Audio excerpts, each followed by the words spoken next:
कहानी संसार में लीजिए सुनिए। कथा सम्राट मुंशी प्रेमचंद की लिखी कहानी अग्नि समाधि। वाचन स्वर मेरा यानी अनुराग चौधरी का है। साधु संतों के सत्संग से बुरे भी अच्छे हो जाते हैं, किंतु पयाग का दुर्भाग्य था कि उस पर सत्संग का उल्टा ही असर हुआ। उसे गांजे, चरस और भंग का चस्का पड़ गया, जिसका फल ये हुआ कि एक मेहनती उद्यमशील युवक आलस्य का उपासक बन बैठा। जीवन संग्राम में यह आनंद कहाँ। किसी वट वृक्ष के नीचे धूनी जल रही है, एक जटाधारी महात्मा विराज रहे हैं, भक्तजन उन्हें घेरे बैठे हुए हैं और तिल तिल पर चरस के दम लग रहे हैं। बीच बीच में भजन भी हो जाते हैं। मजूरी धतूरी में यह स्वर्ग सुख कहाँ है। चिलम भरना पयाग का काम था। भक्तों को परलोक में पुण्य फल की आशा थी, पयाग को तत्काल फल मिलता था। चिलमों पर पहला हक उसी का होता था। महात्माओं के श्रीमुख से भगवत चर्चा सुनते हुए वह आनंद से विह्वल हो उठता था। उस पर आत्मविस्मृति सी छा जाती। वह सौरभ संगीत और प्रकाश से भरे हुए एक दूसरे ही संसार में पहुंच जाता था। इसलिए जब उसकी स्त्री रुक्मिन रात के 10-11 बज जाने पर उसे बुलाने आती तो पयाग को प्रत्यक्ष क्रूर अनुभव होता। संसार उसे कांटों से भरा हुआ जंगल सा दिखता। विशेषतः जब घर आने पर उसे मालूम होता कि अभी चूल्हा नहीं जला और चने चबेने की कुछ फिक्र करनी है। वह जाति का भर था। गांव की चौकीदारी उसकी मिरास थी। 2 रुपए और कुछ आने वेतन मिलता था। वर्दी और साफा मुफ्त। काम था सप्ताह में 1 दिन थाने जाना, वहां अफसरों के द्वार पर झाड़ू लगाना, अस्तबल साफ करना, लकड़ी चीरना।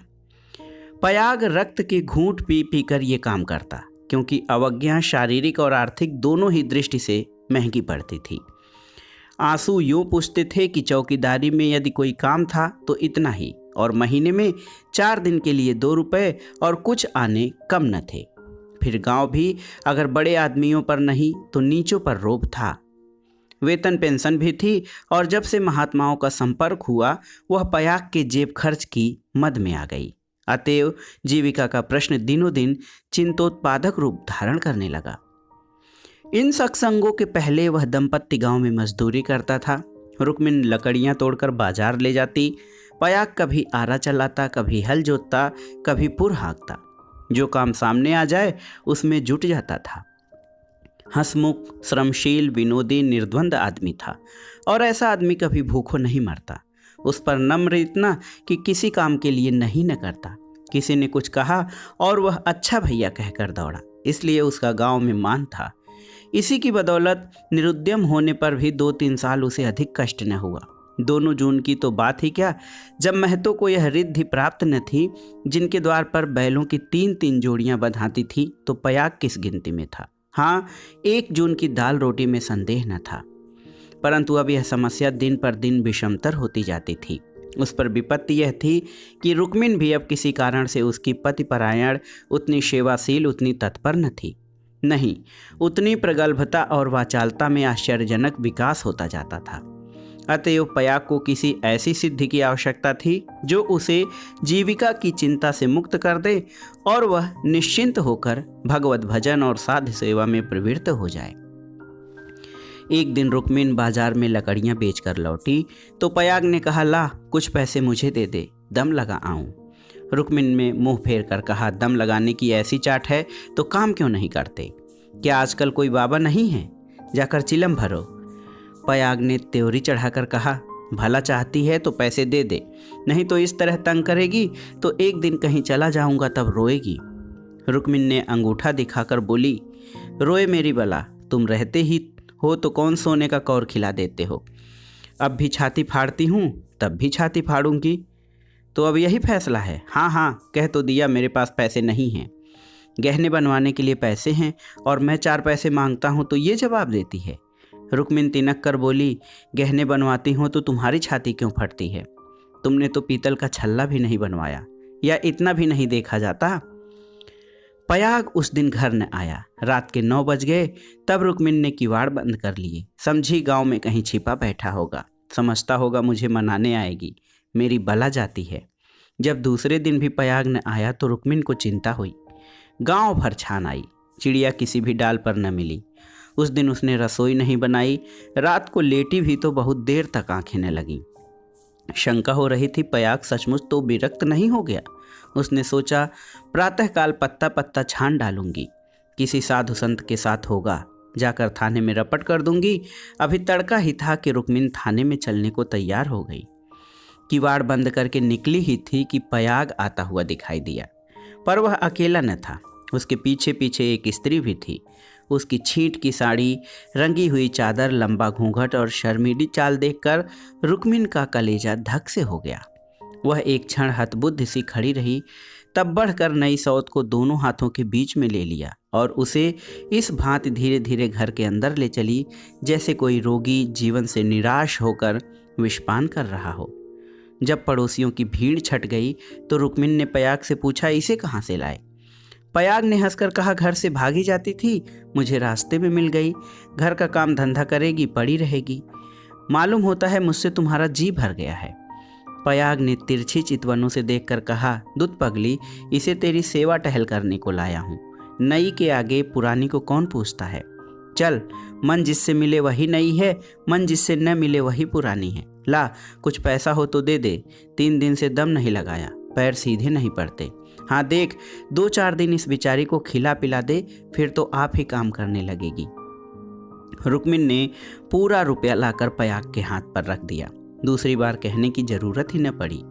पयाग में चाहे और कोई गुण हो या न हो, यह मानना पड़ेगा कि वह शासन के मूल सिद्धांतों से परिचित था। उसने भेद नीति को अपना लक्ष्य बना लिया था। 1 मास तक किसी प्रकार की विघ्न बाधा न पड़ी। रुक्मिन अपनी सारी चौकड़ियाँ भूल गई थी। बड़े तड़के उठती, कभी लकड़ियाँ तोड़कर, कभी चारा काटकर, कभी उपले पात कर बाजार ले जाती। वहाँ जो कुछ मिलता उसका आधा तो पयाग के हत्थे चढ़ा देती। आधों में घर का काम चलता। वह सौत को कोई काम न करने देती। पड़ोसियों से कहती, बहन सौत है तो क्या है तो अभी कल की बहुरिया, 2-4 महीने भी आराम से न रहेगी तो क्या आयात करेगी, मैं तो काम करने को हूँ ही। गांव भर में रुक्मिन के शील स्वभाव का बखान होता था, पर सत्संगी घाघ पयाग सबको समझता था और अपनी नीति की सफलता पर प्रसन्न होता था।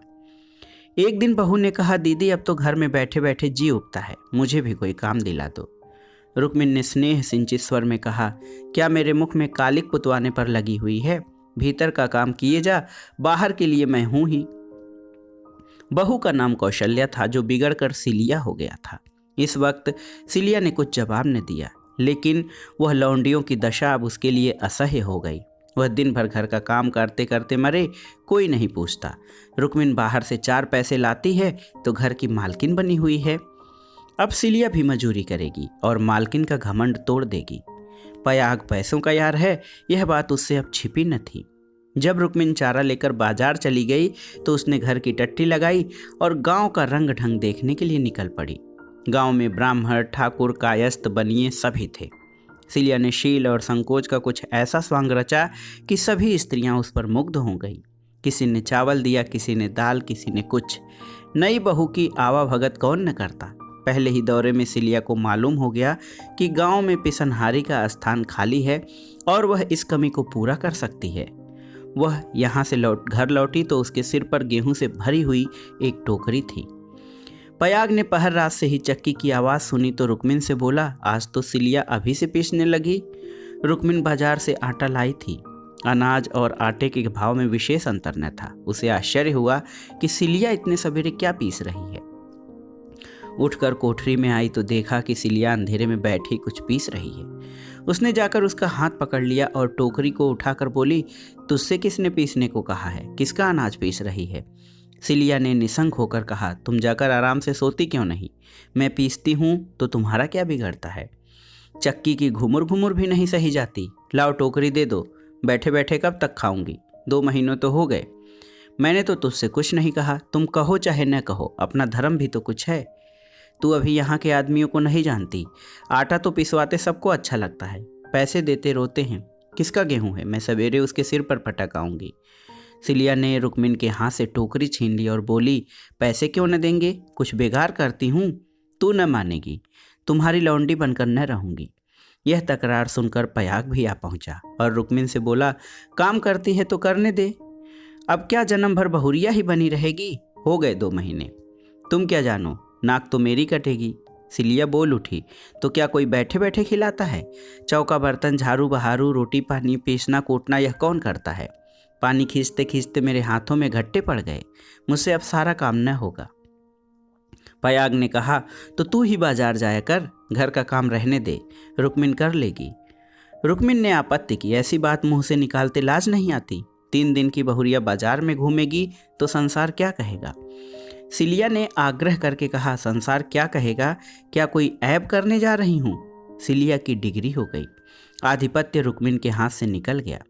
सिलिया की अमलदारी हो गई। जवान औरत थी, गेहूं पीस कर उठी तो औरों के साथ घास छीलने चली गई और इतनी घास छीली कि सब दंग रह गई। गट्ठा उठाए न उठता था। जिन पुरुषों को घास छीलने का बड़ा अभ्यास था उनसे भी उसने बाजी मार ली। यह गट्ठा 12 आने का बिका। सिलिया ने आटा चावल दाल तेल नमक तरकारी मसाला सब कुछ लिया और 4 आने बचा भी लिए। रुक्मिन ने समझ रखा था कि सिलिया बाजार से 2-4 आने पैसे लेकर लौटेगी तो उसे डांटूंगी और दूसरे दिन फिर से बाजार जाने लगूंगी, फिर मेरा राज्य हो जाएगा। पर यह सामान देखे तो आंखें खुल गईं। पयाग खाने बैठा तो मसालेदार तरकारी का बखान करने लगा। महीनों से ऐसी स्वादिष्ट वस्तु मैसर न हुई थी। बहुत प्रसन्न हुआ। भोजन करके वह बाहर जाने लगा तो सिलिया बरोठे में खड़ी मिल गई। बोला, आज कितने पैसे मिले? 12 आने मिले थे, सब खर्च कर डाले, कुछ बचे हो तो मुझे दे दो। सिलिया ने बचे हुए 4 आने पैसे दे दिए। पयाग पैसे खनखनाता हुआ बोला, तूने तो आज माला माल कर दिया। रुक्मिन तो 2-4 पैसों में ही टाल देती थी। मुझे गाड़ कर रखना थोड़े ही है, पैसा खाने पीने के लिए है कि गाड़ने के लिए? अब तू ही बाजार जाया कर, रुक्मिन घर का काम करेगी।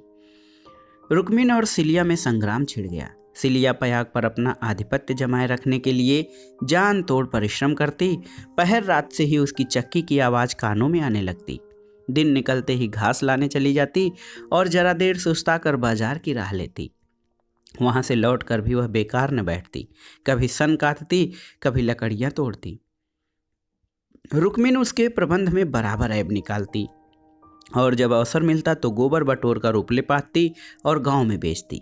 पयाग के दोनों हाथों में लड्डू थे। स्त्रियां उसे अधिक से अधिक पैसे देने और स्नेह का अधिकांश देकर अपने अधिकार में लाने का प्रयत्न करती रहती। पर सिलिया ने कुछ ऐसी दृढ़ता से आसन जमा लिया था कि किसी तरह हिलाए न हिलते थी। यहाँ तक कि एक दिन दोनों प्रतियोगियों में खुल्लम खुल्ला ठन गई। एक दिन सिलिया घास लेकर लौटी तो पसीने से तर थी। फागुन का महीना था, धूप तेज थी। उसने सोचा, नहाकर तब बाजार जाऊंगी। घास द्वार पर ही रख वह तालाब में नहाने चली गई। रुक्मिन ने थोड़ी सी घास निकालकर पड़ोसिन के घर में छिपा दी और गट्ठे को ढीला करके बराबर कर दिया।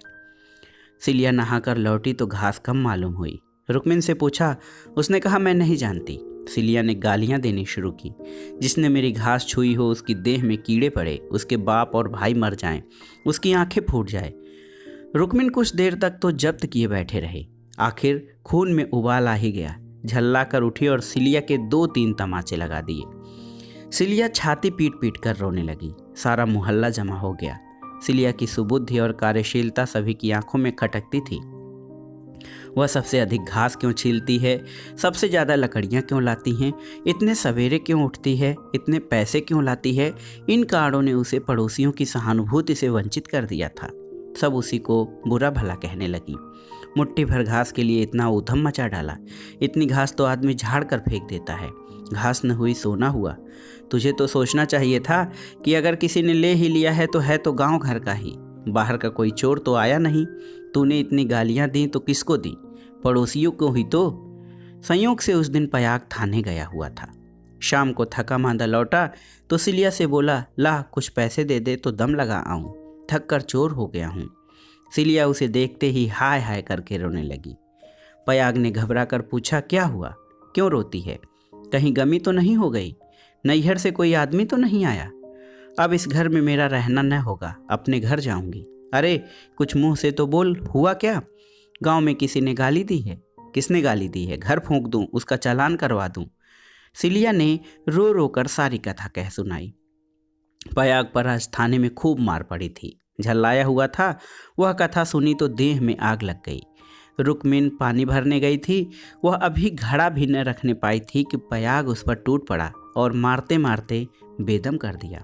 वह मार का जवाब गालियों से देती थी और पयाग हर एक गाली पर और झल्ला झल्ला कर मारता था, यहाँ तक कि रुक्मिन के घुटने फूट गए, चूड़ियाँ टूट गईं। शिलिया बीच बीच में कहती जाती थी, वाह रे तेरा दीदा, वाह रे तेरी जबान, ऐसी तो औरत ही नहीं देखी। औरत काहे को डाइन है, जरा भी मुंह में लगाम नहीं। किंतु रुक्मिन उसकी बातों को मानो सुनती ही न थी। उसकी सारी शक्ति पयाग को कोसने में लगी हुई थी। पयाग मारते मारते थक गया, पर रुक्मिन की जबान न थकी। बस यही रट लगी हुई थी, तू मर जा, तेरी मिट्टी निकले, तुझे भवानी खाएं, तुझे मिर्गी आए। पयाग रह रहकर क्रोध से तिलमिला उठता और आकर 2-4 लातें जमा देता, पर रुक्मिन को अब शायद चोट ही न लगती थी। वह जगह से हिलती भी न थी, सिर के बाल खोले जमीन पर बैठी इन्हीं मंत्रों का पाठ कर रही थी। उसके स्वर में अब क्रोध न था, केवल एक उन्मादमय प्रवाह था। उसकी समस्त आत्मा हिंसा कामना की अग्नि सी प्रज्वलित हो रही थी। अंधेरा हुआ तो रुक्मिन उठकर एक ओर निकल गई, जैसे आंखों से आंसू की धार निकल जाती है। सिलिया भोजन बना रही थी, उसने उसे जाते देखा भी, पर कुछ पूछा नहीं। द्वार पर पयाग बैठा चिलम पी रहा था, उसने भी कुछ न कहा। जब फसल पकने लगती थी तो 1.5-2 महीने तक पयाग को खेत की देखभाल करनी पड़ती थी। उसे किसानों से दोनों फसलों पर हल पीछे कुछ अनाज बंधा हुआ था। माघ ही में वह हार के बीच थोड़ी सी जमीन साफ करके एक मड़ैया डाल लेता था और रात को खा पीकर आग, चिलम और तंबाकू चरस लिए इसी मड़ैया में जाकर पड़ा रहता था। चैत के अंत तक उसका यही नियम रहता था। आजकल वही दिन थे। फसल पकी हुई तैयार खड़ी थी, 2-4 दिन में कटाई शुरू होने वाली थी। पयाग ने 10 बजे रात तक रुक्मिन की राह देखी। फिर यह समझकर कि शायद किसी पड़ोसिन के घर सो रही होगी, उसने खा पीकर अपनी लाठी उठाई और सिलिया से बोला, किवाड़ बंद कर ले, अगर रुक्मिन आए तो खोल देना और मना जुलाकर थोड़ा बहुत खिला देना। तेरे पीछे आज इतना तूफान हो गया, मुझे न जाने इतना गुस्सा कैसे आ गया। मैंने उसे कभी फूल की छड़ी से भी न छुआ था, कहीं बूढ़ धस मरी तो कलाफत आ जाए। सिलिया बोली, न जाने वह आएगी कि नहीं, मैं अकेले कैसे रहूंगी, मुझे डर लगता है। तो घर में कौन रहेगा? सूना घर पाकर कोई लोटा थाली उठा ले जाए तो? डर किस बात का है, फिर रुक्मिन तो आती ही होगी। सिलिया ने अंदर से टट्टी बंद कर ली। पयाग हार की ओर चला। चरस की तरंग में यह भजन गाता जाता था, ठगनी क्या नैना झमकावे, कद्दू काट मृदंग बनावे, नींबू काट मजीरा, 5 तरोई मंगल गावे, नाचे बालम खीरा। रूपा पहिर के रूप दिखावे, सोना पहिर रिझावे, गले डाल तुलसी की माला, 3 लोक भरमावे। ठगनी। सहसा सिवाने पर पहुँचते ही उसने देखा कि सामने हार में किसी ने आग जलाई। एक क्षण में एक ज्वाला सी दहक उठी। उसने चिल्लाकर पुकारा, कौन है वहाँ? अरे यह कौन आग जलाता है? ऊपर उठती हुई ज्वालाओं ने अपनी आग्नेय जिह्वा से उत्तर दिया। अब पयाग को मालूम हुआ कि उसकी मड़ैया में आग लगी हुई है। उसकी छाती धड़कने लगी। इस मड़ैया में आग लगाना रुई के ढेर में आग लगाना था। हवा चल रही थी। मड़ैया के चारों ओर एक हाथ हटकर पकी हुई फसल की चादर सी बिछी हुई थी। रात में भी उसका सुनहरा रंग झलक रहा था। आग की एक लपट, केवल एक जरा सी चिंगारी सारे हार को भस्म कर देगी। सारा गांव तबाह हो जाएगा। इसी हार से मिले हुए दूसरे गांव के भी हार थे, वे भी जल उठेंगे। ओह, लपटें बढ़ती जा रही हैं। अब विलंब करने का समय न था। पयाग ने अपना उपला और चिलम वहीं पटक दिया और कंधों पर लोहबंद लाठी रखकर बेतहाशा मड़ैया की तरफ दौड़ा। मेड़ों से जाने में चक्कर था, इसलिए वह खेतों में से होकर भागा जा रहा था। प्रतिक्षण ज्वाला प्रचंडतर होती जाती थी और पयाग के पांव और तेजी से उठ रहे थे। कोई तेज घोड़ा भी इस वक्त उसे पा न सकता था। अपनी तेजी पर उसे स्वयं आश्चर्य हो रहा था। जान पड़ता था पांव भूमि पर पड़ते ही नहीं। उसकी आंखें मड़ैया पर लगी हुई थीं। दाहिने बाएं से और कुछ न सोचता था। इसी एकाग्रता ने उसके पैरों में पर लगा दिए थे। न दम फूलता था, न पांव थकते थे। 3-4 फरलांग उसने 2 मिनट में तय कर लिए और मड़ैया के पास जा पहुंचा। मड़ैया के आसपास कोई न था। किसने यह कर्म किया है, यह सोचने का मौका न था। उसे खोजने की तो बात ही और थी। पयाग का संदेह रुक्मिन पर हुआ, पर यह क्रोध का समय न था। ज्वालाएं कुचाली बालकों की भांति ठट्ठा मारती, धक्कम धक्का करती, कभी दाहिनी ओर लपकती, कभी बाईं तरफ। वैसा ऐसा मालूम होता था कि लपट अब खेत तक पहुंची, मानो ज्वालाएं आग्रहपूर्वक क्यारियों की ओर बढ़ती और असफल होकर दूसरी बार फिर दूने वेग से लपकती थीं। आग कैसे बुझे? लाठी से पीटकर बुझाने का गौ न था। वह तो निरी मूर्खता थी। फिर क्या हो? फसल जल गई तो वह किसी को मुंह न दिखा सकेगा। आह, गांव में कोहराम मच जाएगा, सर्वनाश हो जाएगा। उसने ज्यादा नहीं सोचा। गवारों को सोचना नहीं आता। पयाग ने लाठी संभाली, जोर से एक छलांग मारकर आग के अंदर मड़ैया के द्वार पर जा पहुंचा। जलती हुई मड़ैया को अपनी लाठी पर उठाया और उसे सिर पर लिए सबसे चौड़ी मेड़ पर गांव की तरफ भागा। ऐसा जान पड़ा मानो कोई अग्नियान हवा में उड़ता चला जा रहा है। फूस की जलती हुई धज्जियां उसके ऊपर गिर रही थीं, पर उसे इसका ज्ञान तक न होता था। एक बार एक मुट्ठा अलग होकर उसके हाथ पर गिर पड़ा। सारा हाथ भुन गया, पर उसके पांव पल भर भी न रुके। हाथों में जरा भी हिचक न हुई। हाथों का हिलना खेती का तबाह होना था। पयाग की ओर से अब वह कोई शंका न थी। अगर भय था तो यही कि मड़ैया का वह केंद्र भाग जहां लाठी का कुंदा डालकर पयाग ने उसे उठाया था वह जल न जाए, क्योंकि छेद के फैलते ही मड़ैया उसके ऊपर आ गिरेगी और अग्नि समाध में मग्न कर देगी। पयाग यह जानता था और हवा की चाल से उड़ा चला जाता था। 4 फरलांग की दौड़ है। मृत्यु अग्नि का रूप धारण किए हुए पयाग के सर पर खेल रही है और गांव की फसल पर। उसकी दौड़ में इतना वेग है कि ज्वालाओं का मुंह पीछे की ओर फिर गया है और उसकी दाहक शक्ति का अधिकांश वायु से लड़ने में लग रहा है। नहीं तो अब उसके बीच आग पहुंच गई होती और हाहाकार मच गया होता। 1 फरलांग तो निकल गया। पयाग की हिम्मत ने हार नहीं मानी। वह दूसरा फरलांग भी पूरा हो गया। देखना पयाग, 2 फरलांग की ओर कसर है। पांव जरा भी सुस्त न हो। ज्वाला लाठी के कुंदे पर पहुंची और तुम्हारे जीवन का अंत है। मरने के बाद भी तुम्हें गालियां मिलेंगी। तुम अनंत काल तक आहों की आग में जलते रहोगे। बस 1 मिनट और। अब केवल 2 खेत और रह गए हैं। सर्वनाश! लाठी का कुंदा निकल गया। मड़ैया नीचे खिसक रही है। अब कोई आशा नहीं। पयाग प्राण छोड़कर दौड़ रहा है। वह किनारे का खेत आ पहुंचा। अब केवल 2 सेकंड का और मामला है। विजय का द्वार सामने 20 हाथ पर खड़ा स्वागत कर रहा है। उधर स्वर्ग, इधर नर्क। मगर वह मड़ैया खिसकती हुई पयाग के सिर पर आ पहुंची।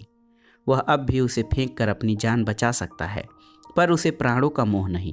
वह उस जलती हुई आग को सिर पर लिए भागा जा रहा है। वहां उसके पांव लड़खड़ाए। अब वह क्रूर अग्निलीला नहीं देखी जाती। एकाएक एक स्त्री सामने के वृक्ष के नीचे से दौड़ती हुई पयाग के पास पहुंची। यह रुक्मिन थी। उसने तुरंत पयाग के सामने आकर गर्दन झुकाई और जलती हुई मड़ैया के नीचे पहुंचकर उसे दोनों हाथों पर ले लिया।